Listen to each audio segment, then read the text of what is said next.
Hello everyone, Namaskar. Welcome to Supergrad Stat by Top Rankers.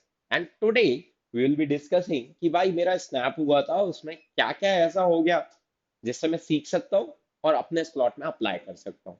To be very precise कि यार जो गलतियां हो गई किसी किसी का तो सेकंड स्लॉट आने वाला है और कुछ लोग ऐसे जो दूसरों ने गलतियां कर दी उनसे भी सीख सकते हैं ना, जरूरी थोड़ी मैं ही गलती करूंगा और मैं ही सीखूंगा। तो पिछले स्लॉट में क्या क्या ऐसा हुआ जिससे हम एक लर्निंग ले सकते हैं, जिससे हमारा आने वाला स्लॉट या मेरा जो एक्चुअल स्लॉट है वो उसमें वो गड़बड़ ना हो, या प्रैक्टिस में कहीं पे कोई गैप ना रह जाए, या किसी भी चीज में क्या चेंजेस ऐसे स्नैप में हो गए जो मैं वहां पे ऑटोमेटिकली देख के एकदम से सरप्राइज ना हो, मेरे दिमाग में हो कि यार यही पता तो था, बताया तो था मयूर सर ने। So with this let us begin with our SNAP का analysis, and without wasting much time, let us come to our first section, which is verbal ability. Verbal ability में जो आपका नॉर्मल सेक्शन होता है, बिल्कुल वैसे ही section आया है कि भाई फिल इन द ब्लैंक्स थे, fill in the blanks, then your conjunction के क्वेश्चंस थे, मतलब जो नॉर्मल ग्रामर के क्वेश्चंस होते हैं ना उस तरीके से, इडियम्स एंड फ्रेजेस। तो कुछ भी चेंज नहीं हुआ। The only thing they have change is RC was replaced by a 5 line poem, 4 to 5 lines की सिंपल पोयम इन्होंने दे दी है।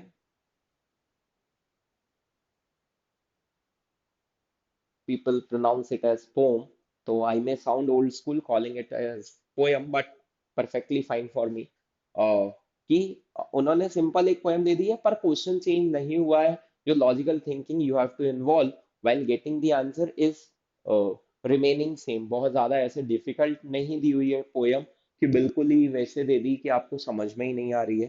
ठीक है, तो उसके जो बेसिक कॉन्सेप्ट्स हैं विल रिमेन एट प्लेस, ये एक चीज हुई है।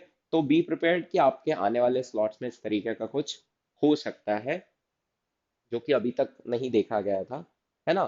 अ, तो ये बी प्रिपेयर्ड की पोएम भी हो सकती है, आरसी भी हो सकते हैं, उस तरीके के क्वेश्चंस हो सकते हैं। बाकी it was called as the easy section by the students. तो एग्जाम आपका इजी आने वाला है, और इजी आता है तो जैसे ही वर्ड इजी आता है तो इजी के साथ सिली एसोसिएट हो जाता है। तो we have to try and avoid silly mistakes and focus on the accuracy, और क्विकली ये पेपर जल्दी से खत्म करना है ताकि हम टाइम बचा सके दूसरे सेक्शन के लिए, क्योंकि वहां पे भी कुछ चीजें ऐसी हैं जो चेंज हो गई हैं और हमें वहां पे टाइम की जरूरत पड़ेगी। तो इंग्लिश आप बहुत आसानी से बहुत जल्दी कर सकते हो, वैसे ही ये सबसे छोटा सेक्शन होता है when it comes to SNAP. तो और सिंपल सेक्शन है, बहुत ज्यादा कैट जैसी डिफिकल्टी तो बिल्कुल भी नहीं होती, बहुत ही इजी सेक्शन है। और वैसा ही आया है as it was expected, as it was predicted, as on the lines of the previous year question. जैसे अभी तक पीवाईक्यूज होते थे, पीवाईपीज अपन ने देखे हैं, जो भी प्रैक्टिस की है, मैराथन्स की है, उनमें जो भी कुछ सीखा है is a resemblance of what is coming in the examination। तो आपको अपनी क्या कहते हैं जो भी प्रैक्टिस की हुई उस पर विश्वास रखना है और गिव इट अ हिट कि आप एग्जाम में अच्छा परफॉर्म कर पाओ। ग्रामर या कुछ भी ऐसा नहीं है जो आउट ऑफ द बॉक्स या आउट ऑफ द सिलेबस एकदम से आ गया। Everything was on the lines of expectations, बिल्कुल थाली में वही परोसा गया है what ever was plan and what ever you have practice. तो बस खुद को खुद पे विश्वास रख के जाना है एग्जामिनेशन में। ठीक है, नेक्स्ट थिंग इज कि अगर मैं क्वांटिटेटिव एबिलिटी की बात करूं तो क्वांटिटेटिव एबिलिटी में स्नैप बिफोर 2020, जब ये पैटर्न उसने 60 वाला किया है, उससे पहले जो एग्जाम होता था, या कोविड प्री कोविड एरा की बात करूं तो was known for calculative intensive arithmetic, वैसे होता था। फिर उसने पेपर बहुत ही इजी कर दिया और last year it was very easy, मतलब वन लाइनर क्वेश्चन आ रहा है and you have to just see apply the formula and get the answer. इस बार ऐसा नहीं है, लिटिल कैलकुलेटिव क्वेश्चंस है। तो इसके लिए टाइम कहाँ बचने वाला है, वर्बल सेक्शन में ज्यादा टाइम वेस्ट नहीं करना है, ज्यादा दिमाग नहीं लगाना है। डायरेक्ट क्वेश्चंस आ रहे हैं वहां जल्दी से अटेम्प्ट करो और यहाँ पे आ जाओ। तो लिटिल कैलकुलेटिव क्वेश्चंस है, ये ध्यान रखना। एंड थोड़े से लेंदी कैलकुलेशन, मतलब कैलकुलेटिव प्लस लेंदी कैलकुलेशंस हैं। तो ये तो स्नैप का फेवरेट पार्ट है, कैलकुलेशन करवानी है और लेंदी कैलकुलेशन करवानी है। तो ये हमें ध्यान रखना है। बाकी यहाँ पे कुछ भी क्या कहते हैं, अगर हम इसकी बात करें तो अरिथमेटिक के क्वेश्चंस ही, अरिथमेटिक ही डोमिनेटिंग सेक्शन होता है यहाँ पे। तो अरिथमेटिक अभी भी डोमिनेटिंग है।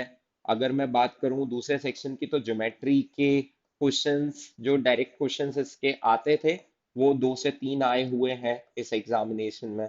तो this is also perfectly fine. हाँ, एक और चीज चेंज हुई है कि प्रोबेबिलिटी का वेटेज हल्का सा बढ़ गया है। प्रोबेबिलिटी के 4 से 5 क्वेश्चन आ गए हैं, जो कि थोड़ा सा सरप्राइजिंग था बच्चों के लिए, क्योंकि 2-3 क्वेश्चन एक्सपेक्टेड होते हैं, पर 4 से 5 क्वेश्चन आ गए। तो बी प्रिपेयर्ड कि अगर इस टाइप का कुछ हो जाए तो प्रोबेबिलिटी की थोड़ी ढंग से प्रैक्टिस कर लो, पीएनसी की ढंग से प्रैक्टिस कर लो, क्योंकि जितना अच्छा पीएनसी उतना अच्छा आपका प्रोबेबिलिटी होगा। तो keep this thing in mind कि the second thing you have to keep in mind is कि प्रोबेबिलिटी की ढंग से प्रैक्टिस करनी है। ये नहीं सोचना है कि ज्योमेट्री के डायरेक्ट क्वेश्चन आएंगे 3 से 4, नहीं, वो कम भी हो सकते हैं। अरिथमेटिक जैसा आता था, टाइम एंड वर्क का क्वेश्चन, टाइम स्पीड डिस्टेंस के क्वेश्चन, या आपके एस आई सी आई, जो बेसिक रेशो प्रपोर्शन के ज्यादा क्वेश्चन यहाँ पे आते हैं, प्रपोर्शन और परसेंटेजेस के, तो ये अपने एज इट इज उसने मेंटेन किया हुआ है। रेशो प्रपोर्शन का एप्लीकेशन वाले क्वेश्चंस जो होते हैं वो ज्यादा दिए हैं। तो ये अपना बिल्कुल पीवाई क्यू की लाइंस पे है। जो भी हमने पीवाई क्यू सॉल्व किए हैं या मैराथन्स की हुई हैं, वहां पे जो भी आपने सीखा है एज इट इज उसका क्विक रिवीजन कर लो, और एग्जाम वाले दिन बस खुद पे विश्वास रखना है, अपना बाकी सेक्शन, दोनों सेक्शन से टाइम बचाना है, और यहाँ डोनेट करना है in your QA section. Got it? Clear है? कोई भी दिक्कत? अब स्नैप की एक और खास बात है कि क्लॉक को उसको कुछ ज्यादा फेवरेट है, उसके क्वेश्चन आते ही है। तो क्लॉक का क्वेश्चन यहाँ भी देखने मिल सकता है। इसको ऐसे नहीं ट्रीट करना कि एलआर में नहीं आया, या एलआर में ही आना चाहिए क्लॉक का क्वेश्चन, क्यूए में नहीं आया। ऐसा नहीं है, उसने दोनों जगह पूछा हुआ है क्लॉक का क्वेश्चन, तो वो ध्यान रखना है। तो क्लॉक एक इम्पॉर्टेंट टॉपिक है, क्लॉक। कैलेंडर एक इम्पॉर्टेंट टॉपिक है। अब आप बोलोगे सर ये तो डीआई में आता है, नहीं भाई, वो क्यूए में भी आ सकता है। उसके लिए हम ये नहीं करने वाले कि बिल्कुल लॉजिकल रीजनिंग में ही आना चाहिए, इधर भी वो पूछ सकता है, कुछ भी कैलकुलेशन करवा सकता है। ठीक है? तो ये कुछ इंपॉर्टेंट टॉपिक्स हैं जो कि हमें ध्यान रखने when it comes to QA. ठीक है? बाकी QA is on the lines of previous year questions, जितने हो सके मैक्सिमम पीवाई क्यू सॉल्व करके जाओ। और किस चीज का ध्यान रखो? स्पीड का ध्यान रखो। किसी भी एक क्वेश्चन से हमें मन नहीं लगाना, क्योंकि अरिथमेटिक के क्वेश्चन बहुत ही टेम्पटिंग होते हैं, देख के लगता है सॉल्व हो जाएगा और टाइम वेस्ट करवा देते हैं कभी कभी। तो इस टाइप का कोई भी मोह नहीं लगाना है। डू नॉट गेट स्टैग्नेटेड, है ना? Do not stick to a particular question. आपको जैसे ही लगा कि भाई हो गया 1 मिनट, चलो मूव ऑन करना है, आगे बढ़ना है। और अटेम्प्ट आप काफी अच्छे कर सकते हो, क्योंकि एग्जाम ओवरऑल देखा जाए तो इजी आ रहा है, बस टाइम मैनेजमेंट की जरूरत है। So the final thing is time management. Obviously ऊपर वाली दोनों चीजें इसी में इन्वॉल्व होती हैं, बट मैं फिर से लिख देता हूँ उसको। You have to take care of time management. Got it? ये चीजों का ध्यान रख लोगे तो your QA section will go fine. जैसे एग्जाम आ रहा है वैसे ही आ रहा है। I am repeating time and again, कुछ भी चेंज नहीं हुआ है, कुछ भी आउट ऑफ द बॉक्स नहीं आया है, कुछ भी ऐसा नहीं आया है कि प्रीवियस स्नैप जो पहले आते थे लेंदी क्वेश्चन उस टाइप के कुछ आ गए, नहीं, वैसा नहीं। अभी जैसे ही पेपर आया, जैसे लास्ट ईयर आया था, तो वैसे ही रहेगा, बस थोड़ी बहुत कैलकुलेशन चेंज कर दो, तो घबराने की जरूरत नहीं है। टाइम मैनेज कर लो तो सॉल्व हो जाएंगे। सॉल्वेबल डुएबल क्वेश्चंस है, अप्रोचेबल क्वेश्चंस है। Next thing is your section that is logical ability, और I should say analytical reasoning। तो इसमें वही सीरीज के क्वेश्चंस आए हुए हैं आपके। सिलॉक्स आता ही आता है। सिलॉक्स तो उसका मतलब हर जो भी एग्जाम अपार्ट फ्रॉम कैट होते हैं, सिलॉक्स के क्वेश्चन देखने को मिलते हैं। तो वही 2 क्वेश्चन 3 क्वेश्चन सिलॉक्स के आपको देखने को मिल सकते हैं। सीरीज का एक क्वेश्चन इसमें देखा गया, हो सकता है आपके लॉट में 2 क्वेश्चन आ जाए। ठीक है? डायरेक्शन का क्वेश्चन इसमें आया है, डायरेक्शन फेवरेट है। डायरेक्शन एंड ब्लड रिलेशन मैंने कई बार आपके जो भी लाइव सेशंस होते थे उनमें कई बार बोला है कि भाई डायरेक्शन और ब्लड रिलेशन अपना जगह पे रख लो, तो definitely you will be able to ace at least 4 questions जो कि आने ही है।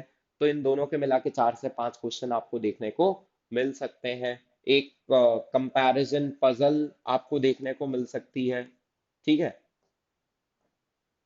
ना। कंपैरिजन पजल आप देख सकते हो, सीरीज हो गया, और सिलोलिज्म्स हो गया, डायरेक्शन ब्लड रिलेशन हो गया।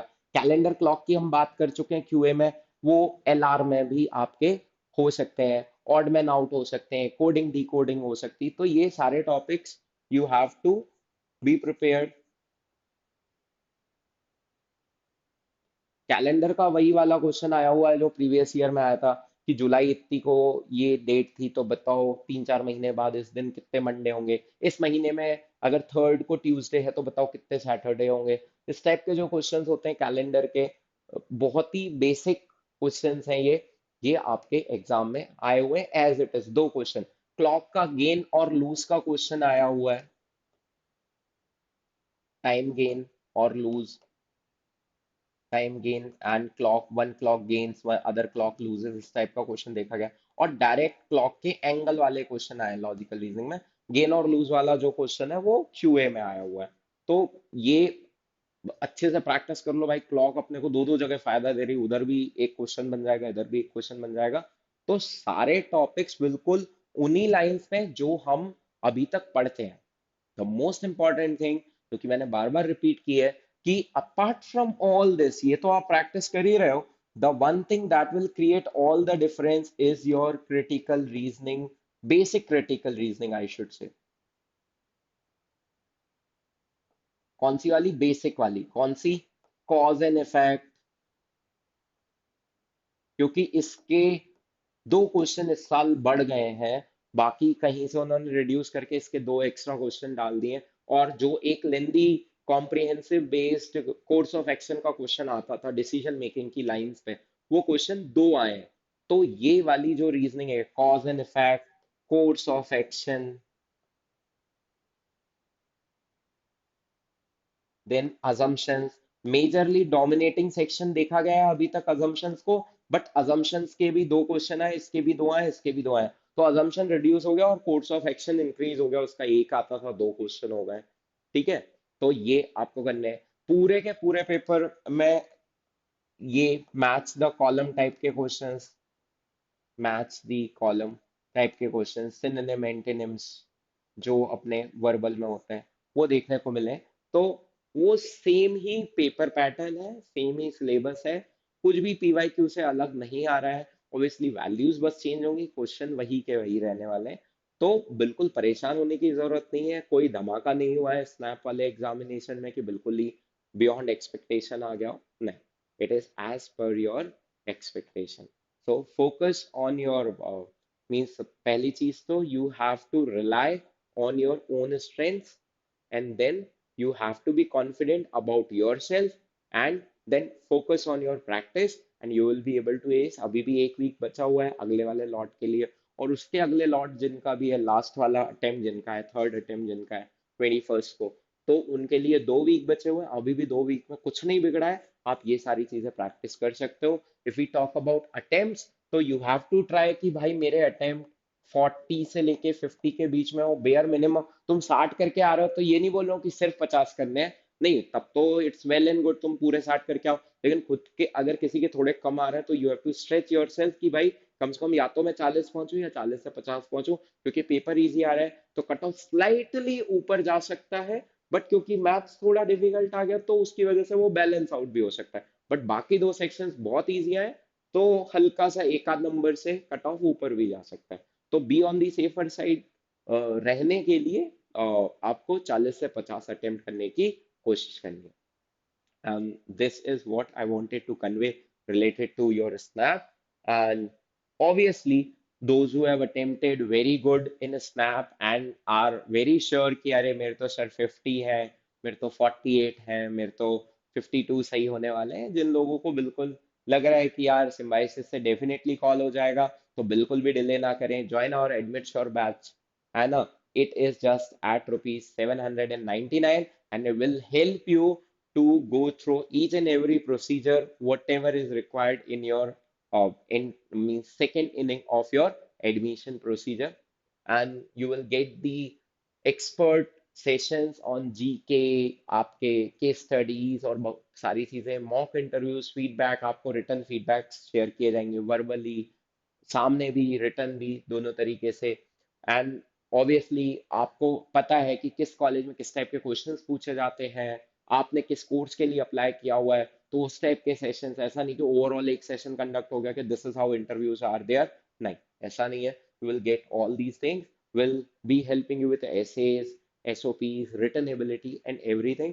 So don't miss this chance of getting into a very good B school just by a margin of very nominal margin, I should say. Join us on AdmitSure. Next thing is how to join, what to do. So you can connect with us. You can scan this QR code. You can connect with us on Telegram, and these are the features which will be available to you on Telegram. And you can obviously connect with us on Instagram using cat underscore supergrads.